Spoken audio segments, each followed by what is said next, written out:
Oh, jump scare. I know we're starting close, but we're not gonna stay here the whole time. Hey, hi, hello. Welcome or welcome back. My name is Jess. We're talking about overconsumption. I say that as if the words are gonna go like this. I don't think I can edit it like that. Yeah, we're back. Yeah, I wouldn't know anything about overconsuming. Not me, not I. What would I overconsume? And I know many of you, if you're even watching it, because I'm sure that some people saw it and groaned and scrolled past, but this is a cyclical topic in the online bookish community, and overconsumption in general is a topic just like in the online space, especially on social media right now. And so of course, bookish spaces could not be left out of this conversation. Now, to be fair, I haven't seen too many videos on this on TikTok, but I have heard people responding to it, like saying, I'm tired of hearing about people talking about overconsumption as it relates to books. And so I know I've covered it, I don't know how many times in this book community, but I have been thinking for a while that I wanted to talk about this again, and this just was like, okay, well, it popped back up, so perfect. But I have, as a consumer myself, as most of us are, I have some more thoughts. I have thoughts, some about the consumer, but a lot on the publishing side as well. And then also adding in not just about physical books. And I forgot my notes, so hold on. And so this video is not sponsored, but I do have a favor to ask of you. If you're watching this video and if you have any amount of money to spare, my younger sister is a third grade elementary school teacher and in the South. So as we know, most teachers are underpaid, especially in the South, and they have to buy a lot of things themselves. And so she does have an Amazon wish list, which I will link in the description. And so if you're able to grab something off of there, I would be grateful. She would be eternally grateful as a single 20-something trying to provide the best for her kiddos. She's a really great teacher. So I just wanted to plug that here because this has the best chance of getting to the most people. But anyway, don't feel obligated. That's just something I just wanted to put out there to try to help her. So thank you in advance. But I got my notes. Okay, so when I was trying to look up what the overconsumption conversation was consisting of on TikTok to see if it was something different, I did see one thing where someone was talking about an author on Threads who was asking, why don't readers give Kobo Plus a chance? Because, and then they were speaking about, you know, the downsides of using Amazon versus Kobo. And a lot of people responded mostly money, because I already have a Kindle, so it wouldn't make sense for me to get another e-reader. And there was some back and forth, and I think it, you know, per usual, because Threads is just Twitter Junior, that it got out of hand and it was a mess. The original post, I want to say tweet, I don't know what you say, the original thread, but if it's just one, then it's not a thread. Like, what do you call just one post on Threads? Is it just a post? Boring. The original post, to me, didn't seem that terrible. It was just like, hey, what are there certain hangups that I should know of as an author of why people don't use Kobo over Kindle? Now, to me, I've always used Kindle. I'm not gonna lie, I used to think Kobo you could only get in Canada. Don't ask me why, but I just felt like I knew Canadian bookstagrammers who had a Kobo, so I'm like, oh, that must be their version of a Kindle. I know, Google's free. But so I was like, okay, interesting. I didn't see a lot of chatter about that on TikTok itself. But then I did see some other things and something that I've noticed before I get into the book part. And that's with e-readers. Recently, I would say this year especially, I've seen a lot of chatter about e-readers and people having multiple, which I thought was shocking. To be fair, because I do not like to call out things if they apply to me. I have an iPad and I also have a Kindle. I don't read on my iPad because it's too big to me to read on. I don't enjoy reading on it, but I have a Kindle. And then obviously I have my phone that has the Kindle app. But I've seen people like, ooh, what e-reader should you get? But like they have multiple. I just wrote down one. I knew there was a Kindle Paperwhite and I knew there was a Kindle Oasis, but there's a Kindle Oasis Paperwhite Voyage. That might be an older one, I don't know, and a Scribe. And some people, I watched videos where they had 2, 3, 4 of these products. There's also a Kobo. Then there's one called Books Poke 5. And then there's also a Books Palma. Then obviously you can have an iPad, and there's an Amazon Fire tablet. And I don't even know if that's all of them. Those are just the ones I saw in a few videos. And then there's also these in versions that the companies are like, oh, well, now we're coming out with ones in color, because most of them started black and white. But it's like, now you get one in color. And it's like, oh my gosh. And everyone's like, oh, do I need to get the colorful Kindle? No, you don't. I mean, do what you want to do. But I just thought that was wild. Or like the Books Palma, that's a book phone. Alyssa, if you're watching this, I love you, but still, it's ridiculous how expensive that thing is. And like, I'm like, I already have a Kindle and I have a phone. I know the benefit is it's the size of a phone, but you don't have the distractions of like your phone. But like I'll put the price here. Look, I think it's ridiculous. I think it's like $400 or something. Absolutely not. But obviously, if you got money, do what you want to do. That's for me in my home. So I just thought that was interesting that I've seen a rise of this year, is the consumption or the thinking you need to get a new thing because it's a new thing. Like you have a Kindle and it works fine, but now you want one that's in color.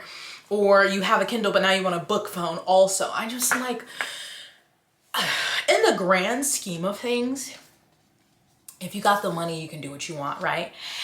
But in the conversation that we're having, especially that's happening on TikTok, because there's like the underconsumption trend in response to overconsumption of people consuming Stanley cups and makeup and shoes and clothes, is I just think the influencer market and consumer, whatever you want to call it, has been our downfall. Like, not like we weren't consuming hella stuff before influencer was really a thing, but I just think it's getting out of hand. And as I have now been not employed traditionally, and so I have to watch what I'm spending, I've realized how often I see something and I'm just like, oh, I want that. Or I think of, like, an example, I was looking at my bed, I was making the bed, and I was like, ooh, I want a different color comforter, like, or a duvet cover and pillow things. And I'm like, but do I need it? And so I've been having to have that conversation with myself, because beforehand, when I had a job, so I had more money to spend, I might have just gone on Amazon and ordered it, or like saw something from a favorite influencer and ordered it. And I will say, on being influenced, I feel like I'm not as influenced as some other people may be, but I have been. I would be lying if I said I wasn't. But I think whatever chemicals, is it dopamine, serotonin, I don't know, that social media feeds in our brains, it's so easy to just like we don't even think about it. We just see a thing and you're like, wait, I want that. I'll be like, I need that. And I'm just like, we need to pause. We need to be like, do I need that? And I'm also talking to me, because I literally have to keep doing this with myself. I'm like, ooh, I wanna da-da-da-da-da. Do I need that? And it's different. You can also want something and not need it, but maybe sit on it for a little while and think about it. I think our impulse, the ability to get so many things so quickly, is just really doing us all a disservice. Aren't we all broke? No, we all are not. I am. A lot of us are. But yeah, the thing with the e-readers, at the end of the day, do what you want to do, and you may find ways to justify it to yourself and your pockets, whatever, that works for you. I just think it's weird to have like 2, 3, 4 e-readers. They all do the same thing. That doesn't make any sense. That'd be like me having 4 laptops. That's crazy. I have my MacBook from 2018, and every day I'm like, please, let's continue. Can we make it 3 more years? Please? 2 at least? Please? So yeah, that part, I think personally, because this is my channel, this is my video, I think having multiple e-readers is a bit much. Okay, I said it. But now to books. I think this is the main argument, discourse is over physical books. Now, as you see, I have many, and I have not read all of these. I also have 2 shelves you can't see in here and 2 more in my bedroom. I have a lot of books. I shan't lie to you. I had these before BookTube. I became a part of the online book community in like 2016 and started my collection then. And I could sit here and tell you all the things that I got a lot of books from Goodwill and Half Price Books back in the day when I used to shop at Half Price Books, and what was that other one? Book Outlet. But I have gotten rid of a lot of those books. So a lot of these books on this shelves I have paid for full price. I'm not gonna lie. So that's me admitting I am a part of this as well. But at the end of the day, again, do what you want to do. And I support buying physical media. Like, I have been trying recently to get my favorite shows and movies on DVD because these companies... Why would you do that? The disrespect. These companies love to just be like, oh no, we're not going to be holding this content anymore. We're deleting this content. Hate that so much. It's disgusting. So I believe in physical media, obviously. However, I do think it could be too much. And I, myself, was doing too much. When I sat down to do my taxes this year, oh God, it was miserable. Going through all the receipts and all the things. And I think something that also may play a part in this, on the creator side at least, is that you think that all of these things that you're buying, you're like, oh, but it's a tax write-off because I'm making money from this. And it is, but it's not penny for penny, dollar for dollar, honey. Okay, just because you spent $2,000 in books does not mean that's $2,000 off what the government wants you to pay for taxes. Ask me how I know. Ask me how I know. And so last year, I obviously was going a lot more places though. So when I was going to indie bookstores, I was buying a lot of books because I don't have an indie bookstore here. I had 2 book subscriptions. I was getting a book from those each month and sometimes buying additional books outside of that. I spent a lot of money last year in books. And I sold a lot of those.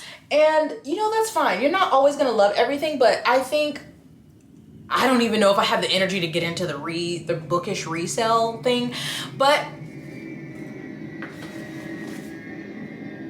okay. I think that part of, oh, I can buy all of these things because I can eventually resell some of them and I can also write this off my taxes. I think that plays a big part, especially in creators buying a lot of books. You see book hauls and whatever. They do book hauls on TikTok as well. But for me, realizing the beautiful gowns, if you don't know what I'm referencing, I made a video earlier in the year talking about that, and just how many books are coming out that have these beautiful covers and they have, you know, sprayed edges and art and all of these things, but the inside is not that great. And earlier I said I wanted to kind of focus on publishing in this because while at the end of the day, something can be marketed to you and advertised to you, you still are making a conscious decision as a consumer to purchase that. And I think we all should do better in what we're purchasing. I also wonder, on publishing side, how sustainable this is. I feel like I'm now so disenchanted, I don't know if that's the right word, with special editions. I'm gonna put this down. Special editions because they're not special anymore. Like, I guess technically because you have the regular editions that's put out by the store and then you have these editions done by these book box companies. Even though I see more and more like the Barnes & Noble edition is pretty, has sprayed edges, Target edition, whatever. All these editions is getting out of hand. And I'm like, how sustainable is this? For something like a book of the month, I feel like that makes sense. I feel like they have a wider appeal to people who are not in the online bookish community, who maybe don't want to think about what to read. They want something recommended to them. They get like 1 or 2 books a month. Perfect. It's a regular book, whatever has the book of the month logo on it. But for us, I'm just like, how are these like Fairy Loot, Illumicrate, Owl Crate are the top 3 that I think of. Like how are we going to keep doing this? At what point are people going to be tired of, it's not the same thing, but almost, yes, it is. Like, you keep getting this edition of a book. The chance of you actually liking it seems to be more often you won't, because then they all end up on Pango Books and we're all trying to sell them. I know, because I have been one of those people. And you do get some rare gems or like a hitter from a big author. But I'm like, but even then you have, let's say, R.F. Kuang, Up here is my Babel collection. But then there's everybody making one. And I just don't understand how this is supposed to be sustainable. And it also has just become so like, it's not special anymore. When you saw an announcement, because it used to be like, oh, it's the 10-year anniversary of the Hunger Games. And you're like, oh my God, finally. Now it's, before this book even came out and know if it has a readership, here's 7 editions. And it's like, what? What? I don't know how to, I kept trying putting this video up because I don't know how to explain, or I don't know if I'm saying this well, but I just worry about the publishing model, because I know that authors need book sales to get paid. I understand that. But I just, at some point, I'm like, do we go backwards, or is this just going to be the standard that every book is going to have 6 different editions? And obviously you don't have to buy those. My problem comes in when there's 5 different editions and it's like, well, you can get a bonus chapter at this one, you get 2 bonus chapters here, you can get a character arc here. No. You should only be changing the exterior of the book if you're doing special editions. Do not be changing the content, because that's fucked and you know you're trying to get more money. But I want better for us. I want books to be more deserving of a special edition, because everything that come out, I'm sorry to say, every book that comes out doesn't need something super pretty. It doesn't. And we spend all this money for what? Like, I don't know. Is anyone picking up what I'm putting down? Do you know what I'm saying? So I don't want to say that I don't want these companies to exist, because I have some beautiful Fairy Luna Crate editions on my shelves that I love. But I feel like those are more infrequent. Then it's not the norm. Ones that I both love what they look like and the book itself. And it's like, no, I don't want these things to go out of business, because I know people's livelihoods are at stake, right? The people who own the company, people who work at the company, all of these different things. I just want to know where we're going. Publishing for the last several years has been something else. But right now it's like we're putting all this money into artists, which still, I love supporting artists, not AI. If you didn't watch that video, I'll link it. Love that. But did they take all of the budget from editors and developmental people or whoever else is in the book process? I obviously have never worked in publishing. Do not come at me. But I feel like that's what I want. I feel like we've tipped the scales more to appeal to our consumer habits of just wanting a pretty thing. Ooh, beautiful gowns, beautiful shiny thing, grab, give it to me. Instead of worrying about the content of the book. I feel like that's how publishing has shifted. Instead of like, ooh, this is a really good story, this is a unique story, let's really flesh this out and make this good. And then we worry about what it looks like. And maybe they did studies or something and they're like, it doesn't matter if we take time to make this really great book. If it doesn't have a good cover, it doesn't sell, which I can totally understand. But I feel like the visual, the aesthetic is priority. Like, it's got this much of the budget and then everything else has got this much of the budget. Like, I don't know. You can, disagree with me in the comments if you want, or, let's say your thoughts, keep it cute. Keep it respectful, but obviously tell me your thoughts. That's just how I feel. And it's concerning to me because, I guess on the one hand, I'm less inclined to be worried about new releases, which is better for my pocket and allows me to catch up on backlist because there's always so many things coming out. But also it makes me sad because I know that and I have read some stories that have so much potential but still needed more, and needed more than a pretty cover and a book box touting it and sending you that with a mug and a tea towel. Like, I want, at the end of the day, the book, the words, the story itself is the most important part. If it's beautiful, that's an added bonus.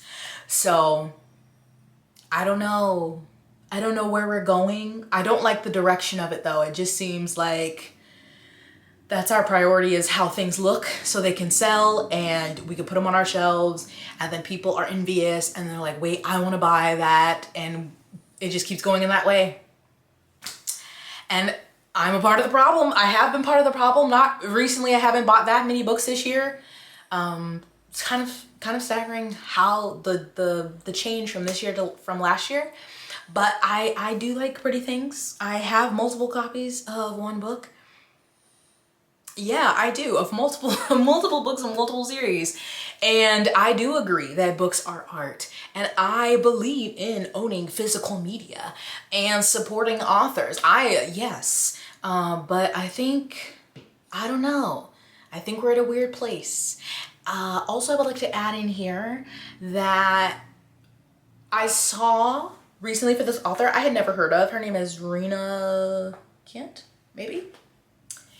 And she has a special edition for her 6 books in her dark romance series. And it's very interesting the color choices that they use. I will insert them here because I would have thought they were, I don't know, they're giving me Bridgerton energy, just like contemporary romance or historical, but they're supposed to be dark romance. Again, I have never read these, but people apparently like them or love them. And this set is going for $500 US. And I think that's before shipping. I did want to read this quickly from the author. P.S. This is an expensive set that's mainly for myself, and I thought to offer it to the superfan collectors. If you can't afford it, that's absolutely fine. There are tons of other LOG, I forgot what that stands for, pretty editions by multiple boxes that are much cheaper. Please don't put yourself in a financial strain for this, and don't harass me or my team or you'll be blocked. Saying the bundle is expensive is totally fine. Calling me or my team names isn't. I have zero tolerance for harassment, which is fair. You should not be harassing the author or the people involved with this. And I did see multiple other sets when I was looking this up. So if you like them, get something cheap. But she did say, if you think it's expensive, say it's expensive. I'm going to say it's expensive. And so some people are like, that's fucking ridiculous. And some people are like, whatever, if you're a true fan of the series or if you're like a real fan of the series. And the author posted something, which I can post here, but it was saying something like she wanted a special edition done for herself. And so it's like for her and then whoever has the funds to spend it. And obviously if you got the funds to spend it, you know? I mean, Brandon Sanderson's Kickstarter, the highest thing I think was $600. So, you know, although that was more than just the books, it was ebooks and audiobooks and stuff. Anyway, with $500, yeah. But you know, the biggest thing is that people be pocket watching, right? We're all nosy, including myself. And you'd be like, ooh, how are you paying for that? Ooh, how much does that cost? Ooh, how are you affording that? And some people got it and some people don't. Some people spend it like they got it and then they're in massive debt. You know? Not me. Not me. I learned that lesson in my early 20s with credit cards and I will never do that again. Not I. But could I have saved more money? Yes. And so at the end of the day, people are going to do what they want to do. They're going to spend their money how they want to spend it. But do I think we all need to work on our impulsive buying habits? Yes. Do I recognize that buying things gives you like this instant rush of is a dopamine? Yes. And then getting it very exciting? Yes. But does that thing you get that rush, you open it and then you just like set it down and never look at it again? Do you sit it down and you forget about it? Think we could just slow it down, think a little, pause, marinate, you know, like, add to cart, but maybe come back later. And obviously some things you don't have that option. It's like, ooh, this is on sale now, it's gonna run out, whatever. But I feel like, per usual, this is a nuanced topic. The internet makes it very hard to have nuanced conversations, but I try to do that as much as I can. But I also am one person. And so that also just limits perspective. I can try to look outside myself as much as possible, but I'm never going to be able to like think of it all. Do you know what I'm saying? So that's why we have the comments to discuss cute and respectfully different feelings or thoughts, interpretations, or whatever. So those are my thoughts on overconsumption at the currently. I was trying to look up like environmental impacts and something like it basically was an e-reader uses this much carbon emissions. And like one book is like this many, but then if you get this many books, you would equal an e-reader. And I don't know.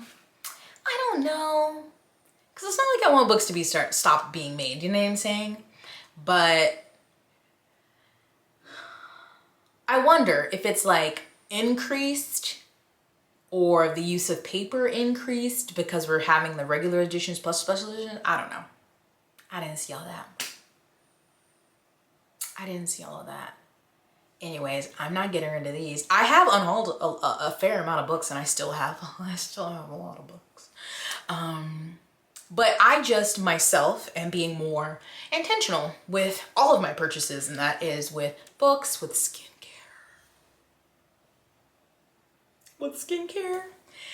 Recently with bookbinding, because that is a hobby that can quickly become very expensive. So that's what I'm trying to do. I'm trying to be like, Jessica, is this a want or a need? It's different to say we need groceries because the fridge is empty. But if I'm like, oh, I don't want to read one of the 100 books on my shelf, I need to go to the bookstore. Do I need to go to the bookstore? No, especially since I don't have any good ones near me. So it really is just like a mediocre Barnes and Noble. Ugh. Anyway, okay, I rattled on for long enough. Again, share your comments, thoughts, perspectives. If you've seen any conversations about overconsumption in the bookish community, down in the comments. And I thank you for watching. And again, if you can spare anything, I know we just talked about money, but like this would be a good cause. If you can help my sister stock her classroom, the link is in the description, and we thank you in advance. So thank you, stay blessed, hydrated, moisturized, and sunscreen. I'll see you in the next one. Bye.